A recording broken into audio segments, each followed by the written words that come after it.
Greetings, family. It is with gratitude that I welcome you to Spirit Knocks for Brooklyn Mosaic.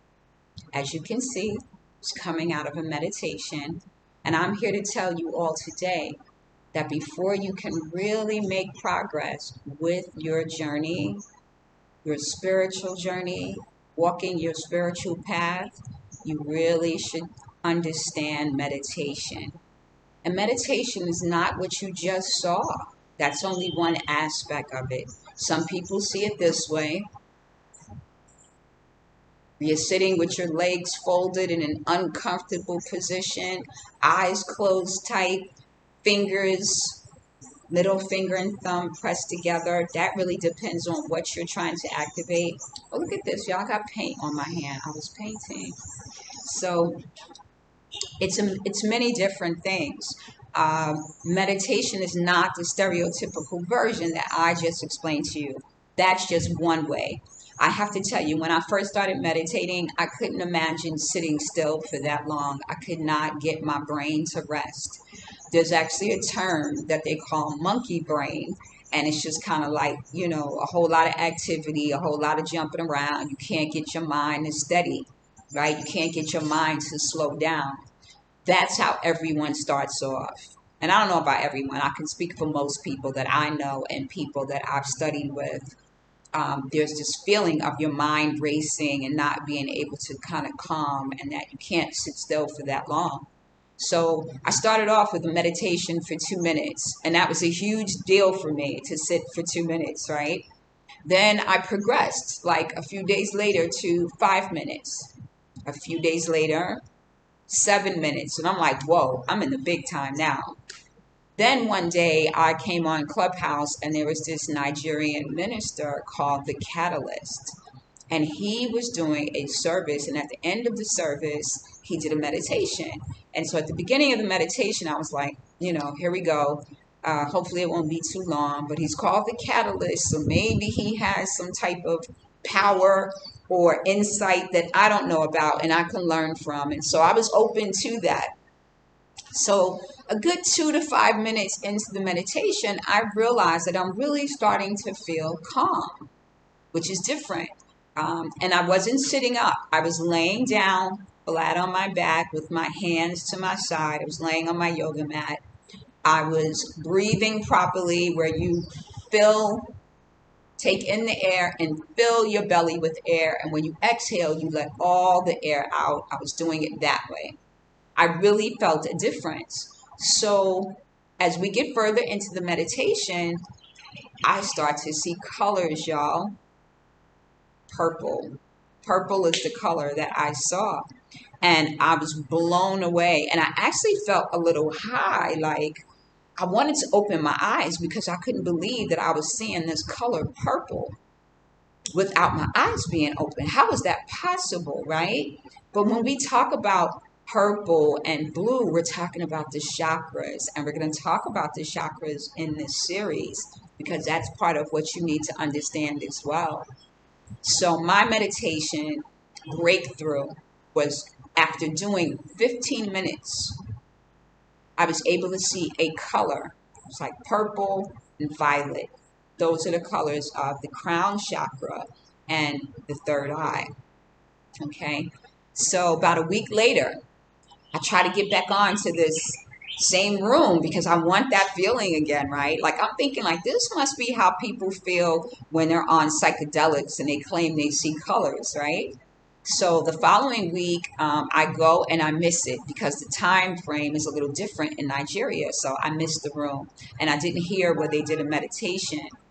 So I said, okay, I think what I will do is see what else I can find. Maybe I can try some calming music and that will work. So there was a room with flute music. And I said, let me try flute. Like, I think the flute is a beautiful instrument. It says flute meditation. Let me try that. I do a flute meditation room, just laying there, listening to the sound. I don't play my music too loud because my ears are very sensitive. We will talk about that as well. So I lay to this flute music. I'm on my back again with my palms up, my back to the floor. My neck is positioned comfortably. I'm breathing. I'm about a good 10, 15 minutes in. I start to see colors again. But guess what? This time it's purple, it's blue, it's green. I'm seeing yellow, orange. I'm like, whoa. Like now the colors are just coming in. Like, you ever see those parades where people are throwing colored chalk at people and it's like smoke? That's what this was like. It was just this beautiful arrangement of colors that were just coming in and kind of smoky and fading out. And it was like they were coming out of a galaxy. And when I tell you, I was just like, yo, I want to meditate all the time if this is what it feels like. And so now I'm up to meditating 2 and 3 times a day. When I wake up in the morning, I don't even get out of bed without meditating. I start my morning with gratitude and meditation. It works. So that's what I do. But the other thing you could do is maybe you're not into laying down and keeping still for that long. Like, I'm up to about an hour now. I can go an hour easily, hour and a half. And that took me about, I want to say 3 weeks to be able to do it at that. It might be 2 weeks, might be less. My process was really, I want to say jump started, if you will, because I think I've been delayed in even acting, right? So this was already ready for me. I just had to get with the program. The other thing you could do is, I'm right near the beach. So sometimes I just go for long walks on the beach. Like, I walk from where I live at to where my shop is at, and that's like an hour, 2 hours away. But I walk the beach. I just take my time. I look at the ocean waves while I'm walking. I breathe in the salt air, and my mind is clear. Like, I'm in a zone by myself. That's one way. Other people like to wash dishes, fold clothes even. I heard a sister say she folded clothes, and I thought that's not one of my favorite things, but I get it.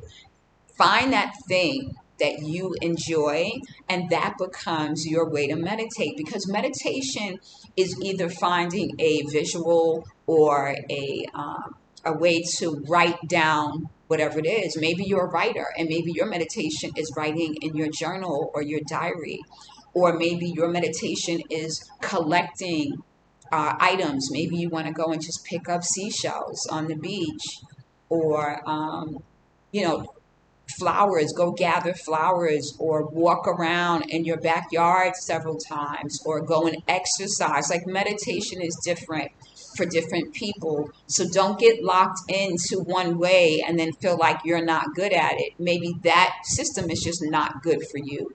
Okay, so this is long because y'all know I try to keep these videos short because I want to get these jewels, these gems to you, and we keep it moving. So get on your meditation program. Find out what you want to do that makes you comfortable.